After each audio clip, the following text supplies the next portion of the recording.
Hey everyone, welcome back. Tonight kind of feels like the night before Christmas.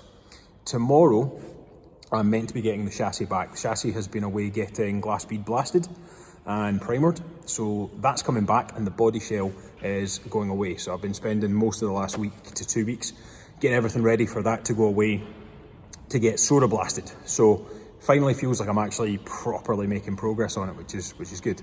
But I thought it'd be interesting tonight, do a quick and dirty video looking at the body shell as it stands and all the things that I can see wrong with it at the moment, because in a few days time the whole thing will have been soda blasted, all the paint will be off, any filler will be off, and what lies beneath will be exposed. So it'll be interesting to see how it looks in a few days time versus now. But there's already some issues that I am aware of that I was going to do a walkthrough tonight. Definitely not an area to be forgotten about or overlooked is inside the engine bay. One of the most obvious ones starting up the top is these areas here that the bonnet sits in, and they kind of get used as a rubbing area. Now they do have number plate screws in there normally to help protect them, but there has been some areas of chafing on both sides. The driver's side actually looks a bit worse. Stop the glare off that light if I can. So you can see that's quite damaged, so that's going to need some repair. That's burst through the gel coat and into the glasswork. The area here on the bulkhead where the master cylinders etc bolt up, that's actually not too bad. These holes aren't terrible, you know, they're all needed for hoses or steering columns etc to pass through. But an area that does need a little bit of attention is down the bottom here, where I think these have been put in to work as drainage holes, and I don't really have an issue with that, if I'm honest. The only thing is they're not done particularly neatly, so I might want to tidy that up. That passenger side looks a lot better than the driver's side. Looking down the transmission tunnel, there's actually not a terrible amount wrong in there. There are some sections where the sort of under seal has been grazed off, but the gel coat looks to be not too bad, but we will inspect it anyway. Back up at the front of the car, this is kind of the interesting bit probably, or the heinous bit from a purist's point of view, depending on how you think about it. So this is the section which has had the modified valance put on, and you can see up in here, for example, where some of the glasswork is a little bit exposed. So we're going to have a look at that. That might need a little bit of tidying up. You can see it extends up to around where the headlamp pods mount in. That bobbin for the headlamp mount, that's got a bolt snapped in it, which will need rectified. And then they've got these modified apertures for the different indicators and side light units that this car runs. Interestingly, you can see it doesn't actually look too bad. We know the car has had an impact in this corner, and you can see that there's definitely been a repair here, but it's not as terrible as it might have looked. That was an impact after all the bodywork was done, so at some point between 82 and 1990 when my dad bought the car. Moving to the back of the car, underneath you can see evidence of where the diff has leaked oil all over the underside of the car. Nothing really hideous back here. You've got some slight rubbing there. That's from the back of the diff cradle, just on the bulkhead to the boot there. But again, nothing really that terrible. You can see where the underseal's worn away, and those are the bobbins that mount the body to the chassis. Obviously the hole's cut there, which is where the seat belt mounts go through into the backbone of the chassis. One side's a bit neater than the other, and slight evidence of where the frame plates have worn on the underside. Up where the rear suspension turrets mount, the sort of rear uprights of the frame, you can see again just evidence of the underseal being worn away, but nothing terrible. In the rear arches, they obviously get it from road debris. You can see where the paint's been knocked off and the underseal's been knocked off from rock chips etc, but nothing terrible. Moving up to the front arch, similar sort of thing here. The frame comes up into the arch here and mounts through that bobbin there into the engine bay. a bit of evidence of where the frame has been wearing. And actually in this one, although you can't really see it without a light on the other side, there is a little bit of evidence here of the fiberglass starting to burst through into the engine bay. So we're looking at getting that fixed, and a couple of areas where the front wheel has clearly been rubbing on full lock. Outside the front end on the car, obviously there's a bit of a scratch on the valance, and there's been a nasty rock chip repair there. But where the aperture has been opened up for the different side lights and indicators, the thing that surprised me was that the screw holes here aren't actually, you know, fully encompassed around fiberglass. They're just in at the edge, so they had to use big spacer washers to hold the lights in there. So I might look at making a bracket for that. More evidence of stone chips, etc. along the bottom of the valance, but it's going to be interesting to see just how far up the car that valance is grafted in. When you look at it here, you can, if I can just get the right camera angle, you can see some evidence of micro-blisters under the paint, and that's really the reason that we need to take it back to the gel coat. It's more evident in other parts of the car. And again, from the outside, you can see that repair that I was talking about. Obviously there's the spidering on that shows you it's starting to flex. And since we got the car in the air looking low down, you can see the micro blisters there just coming through behind the front wheel arch, and that's the reason that we need to take the car back and re-gel coat it. And again, you can see evidence of the micro blisters all around the rear wheel arch and in this section here above the bumper. It shows you how fantastically metallic the blue colour that's on the car is. It's really, really, really nice colour. So going front to back, looking at the top of the car, the valance repair, obviously.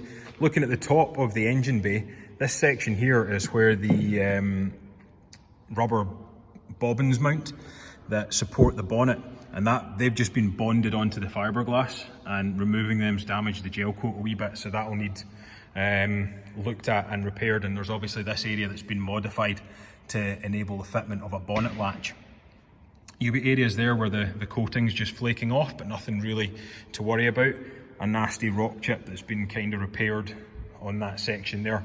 Looking around the window frame, we can see the brown colour, the brown metallic colour that the car used to be before it was sprayed blue, and that continues sort of all the way around the window frame. Showing you, if I can get the light in there, is a very metallic brown. Not to my taste, but yeah, someone liked it. Where the sunroof was in, obviously more of the brown colour. Not too bad condition under here. There's a few areas where you can see slight evidence of cracking on the gel coat. Some of the rivets that went through on the back were a little bit closer to the edge of the fiberglass than you would probably want. You can see that one, for example, is just about bursting through. That one has burst through. So that's not exactly ideal. It looks like there's been a slight fiberglass repair maybe above the door on that side. Section of the dash here is missing from the edge. You can see the dash continues further round on the driver's side than on the passenger side. God knows what that came from. And there's actually a section here where the top of the dash is detached from the scuttle. I don't want to push down on it too hard, but you can just see there's an actual hole that we'll need to look at addressing. And there's an interesting difference I've noticed on the A-pillars. If you look at the A-pillar on the passenger side, there's exposed metalwork from the bracing, and I don't think that should really be showing through, because if you look over, you can also see there's evidence there of the edge of the fiberglass moulding for mounting the sun visors. Whereas if we go over and look on the driver's side, that is all very much enclosed and glassed over. So there's clearly a little bit of history there that needs to be looked at. Down in the door aperture, there's a little bit of evidence. You can see the sort of spidering on the fiberglass there around the check strap. So the fiberglass has clearly been under a lot of strain from the check strap there. The door's been rubbing at the front. It's a little bit of adjustment needed on that when it goes back on. You know, a wee bit of paint flakage, a little bit of gel coat flaking around where the door bobbin mounts, but nothing really terrible. The door latches, if I zoom in, you can see there's a bit of a difference side to side. The door latch is much neater on the passenger side than it is on the driver's side, so that probably wants a bit of a tidy up. And one of the areas that I find most fascinating about the car actually is the B-pillars here. Now, it does look like there is some evidence of glasswork in that area, just with the different textures, etc., and paintwork in that area. But an S4 fixed head Elan should have a chrome vent in this section on the B-pillar, and our car has no evidence of that. And if I just get the camera in, you can look inside, and there's not actually really any evidence. Trying to get it to focus. There's not really any evidence of where a vent should be. It's a good piece of glasswork, that, in all fairness. A little bit messy on the top of the rear turrets, where the holes have been drilled to give access to the top of the dampers, but that's easy enough to resolve. The boot area is rather grotty, but at the same time doesn't look to me to be too terrible structure-wise. It's grubby, and it will certainly benefit from being cleared up. There is a bit of damage obvious around the battery tray, but apart from that, it's not actually in too bad condition. Now, the doors are pretty much the doors, and the bonnet is just a bonnet with a key lock added. But the boot is going to be something fascinating because our car has this ducktail spoiler added to it. And again, in all fairness, I can't fault the quality of the glasswork. It's a really nicely done job. There's not an obvious seam or anything where the original boot's been modified. Possibly this was a whole different moulding. But what I am aware of from moving the boot lid around the unit, that weighs an absolute ton. I don't know how much fiberglass is in it, but it'll be really interesting to see what lies beneath, especially around the bond for the ducktail, because yeah, that boot there weighs easily as much as the two doors and the bonnet combined. It's a really, really heavy piece of fiberglass. One final part that deserves a special mention actually, the section that the boot lid bolts onto. This will require strengthening. It needs tidied up anyway. You can see where the hinges are mounted. It is looking a little bit messy. But this section is so thin. I don't know if the camera adequately picks up just how easily that's flexing. So I'm really not putting a lot of effort into this. You can see that flexing under the light pressure, just one finger's worth of pressure, and it bends. So we're going to do some strengthening work on that, because that's essential to get a good window seal on the rear window, and also the boot seal mounts onto here, so it's essential to get a good seal into the boot. So that's what I know, that's what I've found on the car at the moment.